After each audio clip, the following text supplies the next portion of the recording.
السلام علیکم ناظرین۔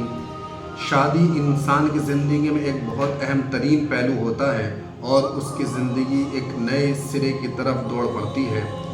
تو آئیے جانتے ہیں کہ ہماری جو شریک حیات ہونے والی ہے یا ہمارا جو لائف پارٹنر ہے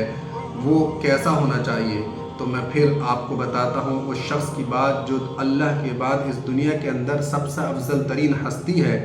اور سب سے اعلیٰ اور افضل ہے، اور ہر انسان اور ہر مسلمان اس کا یہ عقیدہ اور اس کا یہ اعتماد بھی ہے کہ وہ آپ صلی اللہ علیہ وسلم کو اللہ کے بعد سب سے افضل ترین ہستی مانتا ہے، تو وہ ذات آپ صلی اللہ علیہ وسلم کی ہے۔ تو ظاہر سی بات ہے جب آپ صلی اللہ علیہ وسلم کی ذات اس دنیا کے اندر سب سے افضل ترین ہے تو پھر آپ صلی اللہ علیہ وسلم کا مشورہ بھی، آپ صلی اللہ علیہ وسلم کی ایڈوائز بھی اس دنیا کے اندر سب سے زیادہ مؤثر ترین اور فائدہ مند ضرور ہوگی، اور ظاہر سی بات ہے آپ صلی اللہ علیہ وسلم کی بات 100% صحیح بات ثابت ہوگی۔ لہذا آئیے جانتے ہیں کہ آپ صلی اللہ علیہ وسلم نے کیا ارشاد فرمایا۔ آپ صلی اللہ علیہ وسلم نے ارشاد فرمایا کہ تنکح المرأة لأربع لمالها ولجمالها ولحسبها ولدينها فاظفر بذات الدين تربت يداك۔ A woman is normally sought as wife for her wealth, her beauty, her nationality or for her religiosity. So choose a religious woman and will prosper۔ اس کا مطلب یہ ہے کہ آپ صلی اللہ علیہ وسلم نے ارشاد فرمایا کہ ایک عورت سے چار بنیادوں پر شادی کی جاتی ہے، چار وجہ سے اس سے نکاح کیا جاتا ہے، چار کوالٹیز، چار خصوصیتوں کی وجہ سے اس سے شادی اور بیاہ کیا جاتا ہے۔ یا تو اس کے مال کی وجہ سے انسان شادی کرتا ہے، یا اس کے جمال اور خوبصورتی اور اس کی بیوٹی کی وجہ سے شادی کرتا ہے، یا اس کے حسب اور نسب اور خاندان کی وجہ سے شادی کرتا ہے، یا اس کے دین کی وجہ سے شادی کرتا ہے۔ تو یہ چار چیزیں اس حدیث شریف کے اندر آپ صلی اللہ علیہ وسلم نے ارشاد فرمائی۔ لیکن ایک مسلمان کے حق میں اس میں سب سے زیادہ بہتر اس کے لیے کون سی چیز ہو سکتی ہے، تو اس کا بھی آپ صلی اللہ علیہ وسلم نے اس میں مشورہ فرما دیا اور ایڈوائز دے دی کہ آپ دیندار عورت کو اختیار کریں، چوز کریں، اس کو ترجیح دیں، اس کو پرائیورٹی دیں،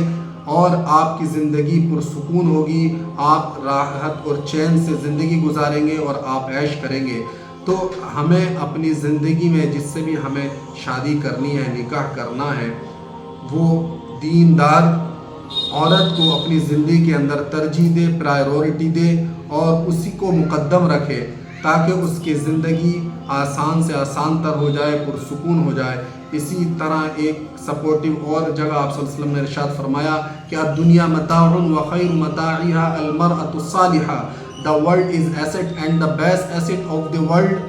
a virtuous woman۔ کہ یہ دنیا ایک ساز و سامان کی طرح ہے اور اس دنیا کا سب سے قیمتی سامان ایک نیک عورت ہے۔ تو ظاہر سی بات ہے آپ صلی اللہ علیہ وسلم اس کے بہترین تفسیر کرنے والے ہیں اور انسان کی جو ہے اس کے مزاج کو جاننے والے ہیں۔ تو اب اگر ہم دیندار عورت کو اپنی زندگی کا لائف پارٹنر چنیں گے تو ہماری زندگی بھی پرسکون ہوگی۔ مثال کے طور پہ آپ ایک بہترین بازار سے کپڑا خرید کے لاتے ہیں، عمدہ قسم کا لباس خرید کے لاتے ہیں، مٹیریل بھی اس کا اچھا ہوتا ہے اور وہ قیمتی بھی ہوتا ہے، لیکن اس کی فٹنگ جو ہوتی ہے وہ آپ پر انفٹ ہوتی ہے، وہ آپ کی باڈی پر، آپ کے جسم پر فٹ صحیح نہیں بیٹھتا، تو آپ کو اس کو پہننے سے کوفت ہوگی، آپ کو پریشانی ہوگی اور آپ کو بہت زیادہ تنگی محسوس ہوگی۔ اسی طریقے سے اگر آپ دین کے علاوہ اور چیزوں کو ترجیح دیں گے تو آپ کی زندگی بہت زیادہ تنگ ہو جائے گی اور آپ کی زندگی کا سکون کھو جائے گا۔ لیکن آپ دین کو مقدم رکھیں گے، اس کو ترجیح دیں گے تو آپ کی زندگی جو ہے پرسکون ہوگی، جیسے کہ آپ صلی اللہ علیہ وسلم نے ارشاد فرمایا۔ تو انسان کو سب سے پہلے جس چیز کو پرائیورٹی دینی ہے وہ دینداری کو دینی ہے۔ حالانکہ آج ہمارے سماج کے اندر یہ چیز بہت کم جو ہے دیکھنے کو ملتی ہے کہ ہم دینداری کو کسی کے اندر جو ہے ترجیح دیں یا اس کو ہم اپنے ذہن میں اس بات کو لے کر چلیں، یہ بہت کم ہوتا ہے۔ اب دوسری طرف ایک انسان کے ذہن میں یہ بات آ سکتی ہے کہ صرف عورت کے ہی اندر ہی ہم کیوں کوالٹی دیکھیں، مرد کے اندر بھی تو یہ کوالٹیز ہونی چاہیے۔ تو ظاہر سی بات ہے جب آپ صلی اللہ علیہ وسلم نے عورت کے بارے میں یہ بات بیان فرما دی تو مرد کے اندر بھی وہ کوالٹی ہونی چاہیے۔ لیکن یہاں پر عورت کا جو ذکر کیا گیا، کیونکہ عورت کا ذکر اس وجہ سے کیا گیا کہ اس کا جو کردار ہے وہ مرد سے زیادہ اہم کردار ہے، چاہے وہ اولاد کے حق میں ہو، کہ اسی وجہ سے عورت کے